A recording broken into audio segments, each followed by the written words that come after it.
The cultures that we have conquered with capitalism and technology, we have repressed their connection into these intuitive realms. We have established one method for the arbitration of truth, and everything which does not pass through that narrow gate is relegated to the realm of mythology or worse, cultural immaturity. And yet we are the culture that is in crisis. When you go to the rainforest, you don't find cultures in crisis except to the degree that they are being impacted by us. So I believe that it is no coincidence that in this moment of maximum cultural crisis, which we call the 20th century, the hallucinogens, the entheogens, have emerged in Western culture. It is no accident that Wasson made his trip to central Mexico and contacted the mushrooms. What he discovered in the mountains of Mexico was nothing less than Eros, sleeping but alive, the body of Osiris preserved over an entire astrological age, metaphorically speaking. In other words, that to take the mushroom was to transcend the cultural momentum of the past couple of millennia and return to a world where the logos was a realized phenomena. And we heard from Carl Ruck last night about the Eleusinian mysteries.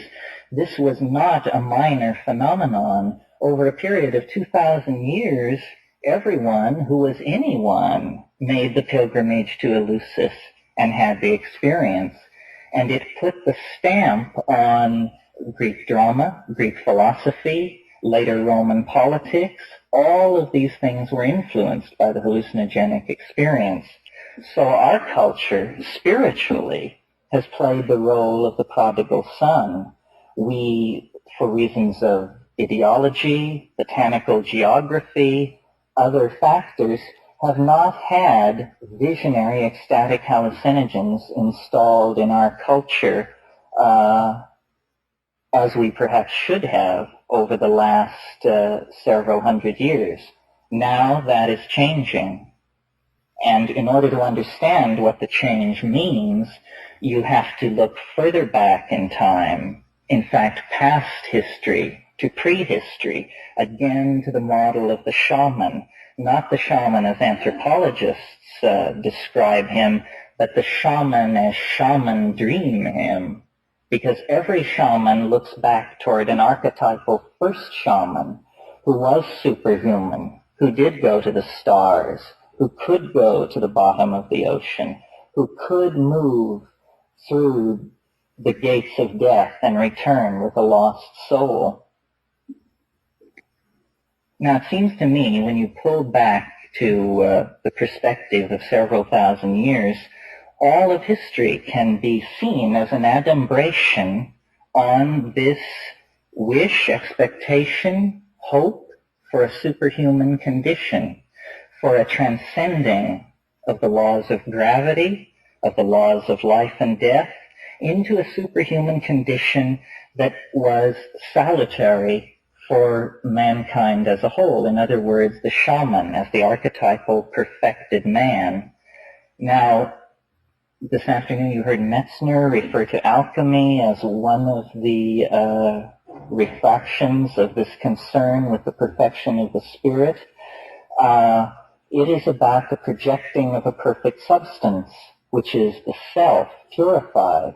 But it also led to the rise of modern science, basically through a misunderstanding. Now, it seems to me what's happening now is that what Mircea called the human desire for self-transcendence expressed through the motif of magical flight has been taken up by the technological society as the idea of space flight. And I'm sure if Tim Leary were here, he could speak to this more eloquently than I can. Space flight is nothing less than the exterior metaphor for the shamanic voyage. In other words, in our terms, for the hallucinogenic drug experience. This is the way that engineers get high. they go to the moon.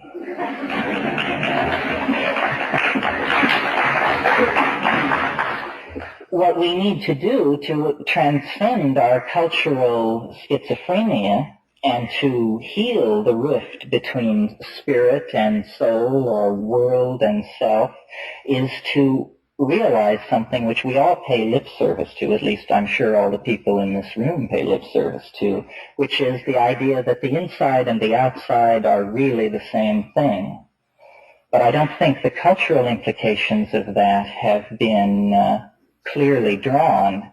What it means really is that all our dreams of transformation have to be realized at the same time, and that we cannot go to space with our feet in the mud, nor can we in fact turn ourselves into an eco-sensitive, hallucinogenic-based culture on Earth unless we fuse these dichotomous opposites. It is only in a coincidentia oppositorum, a union of opposites that does not strive for closure, that we are going to find cultural sanity.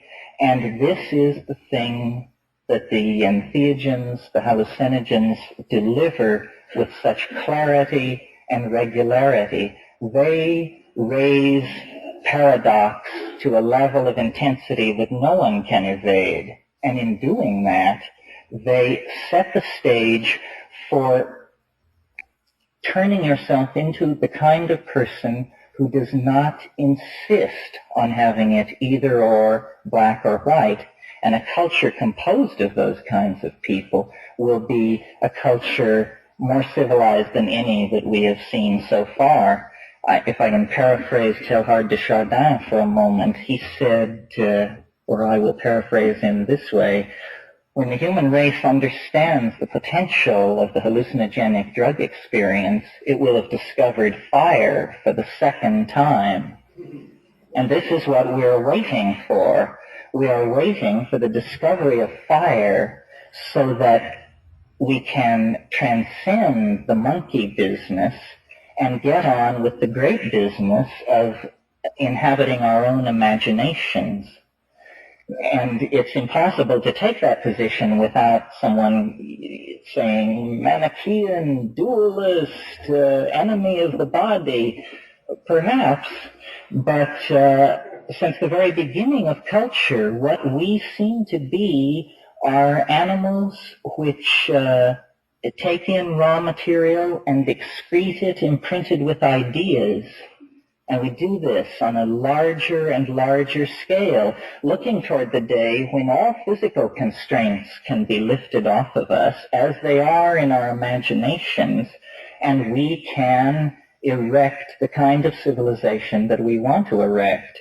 And this vision was anticipated by no less a seer than James Joyce, who said, if you want to be phoenixed, come and be parked. Up in the Yent Prospector, here in Moycane, we flop on the seamy side. Moycane is the red light district of Dublin.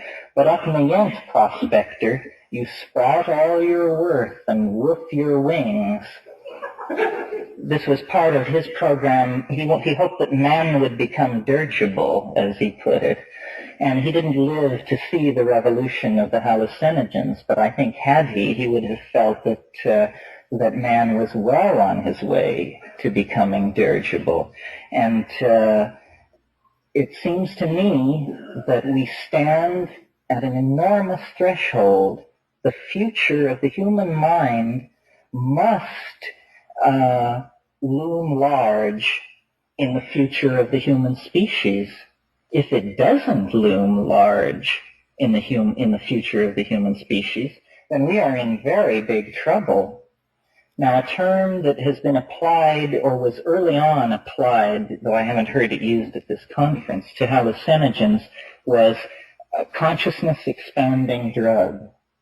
And this may not be automatopoeic, but it's certainly phenomenologically accurate and neutral. They are consciousness-expanding drugs. And the question, what is consciousness, cannot be divided away from the question, is man good? And this is a question that we have to answer for ourselves, because I believe that we are not going to extinguish ourselves, that we are going to evade the many obstacles that are so obviously ahead of us in the next few years. We are going to reach the threshold of the galaxy, but in what form? And in order for the form in which we reach the edge of the galaxy and present ourselves to the hegemony of organized intelligence that must exist there, in order for that form to be worthy, we are going to have to go with our minds fully illuminated in front of us. And that means that we can have no more truck with the idea of an unconscious, of an inaccessible and dark part of the human psyche that cannot be controlled. That is obviously a description of the childhood of an intelligent species. And I believe that these hallucinogens signal the end of that childhood. There have always been individual shamans who have made that transition. And in that sense, the taking of hallucinogens is an historical phenomenon. It has always been going on. But the idea of psychedelic societies is something new. And it doesn't necessarily mean that everyone takes the drug. It merely means that the complexity and the mysteriousness of mind are centered in the consciousness of the civilization as the mystery which it comes from and which it must relate to in order to be relevant. So I'll take a couple of questions.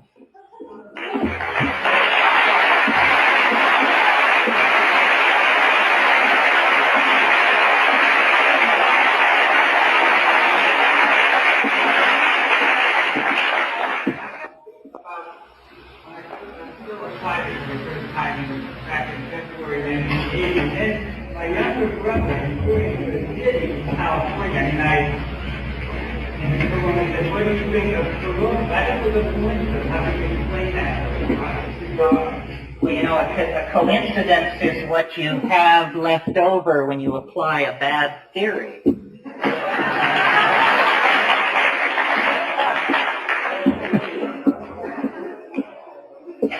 Any other questions?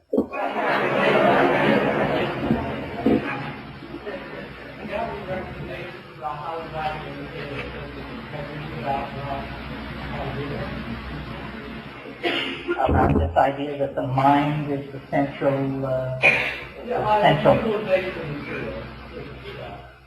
Well, I guess the question is there any advice vis-a-vis utilization of materials that would allow you to hang on to whatever perceptions I may have triggered in you? I wouldn't presume to answer that question, but I'll answer another one that might relate to it, which is I think that when you take hallucinogens, you should take an effective dose, and I can't stress enough the importance of lying down and being still in darkness on an empty stomach. I mean, if you want an oral empowerment, that's it. Nothing could be simpler. And yet you would be amazed at the number of people who, when you mention psilocybin, the first question that occurs to them is, will I be able to drive? This is...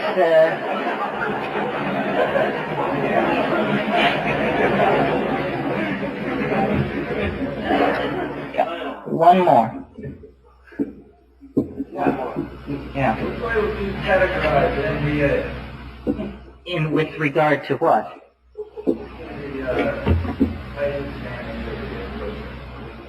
Well, NDA, the word empathenogen or empathogen seems to me very appropriate. It is not a powerful visual hallucinogen. I'm very interested in the visual hallucinogens because it seems to me they pose certain fundamental questions about information theory and that kind of thing. For instance, where do these hallucinations come from? These extremely intricate, far more intricate than any visual scene that your eye falls upon in ordinary reality. These intricate, ever-shifting information patterns. I don't believe that they can be reduced to spirals, lines, and dots. What I see isn't like that. It's more as though you had a holographic hyperspatial radio and you just tune down the dial, and here's a desert world in a triple star system, and here is a city somewhere inhabited by insectile creatures with a machine symbiosis. Here is something else, and it's just flipping by. I would prefer to believe that the human imagination is the holographic organ of the human body, and that we don't imagine anything. We simply see things so far away that there is no possibility of validating or invalidating their existence.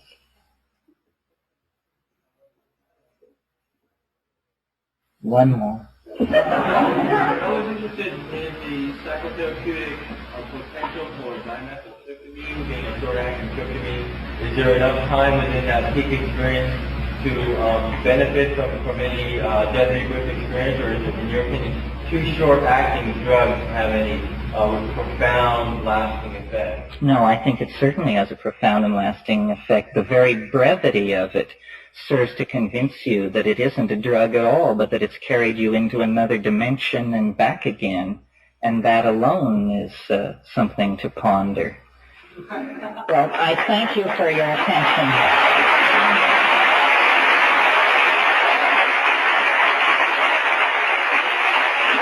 No, stop it here.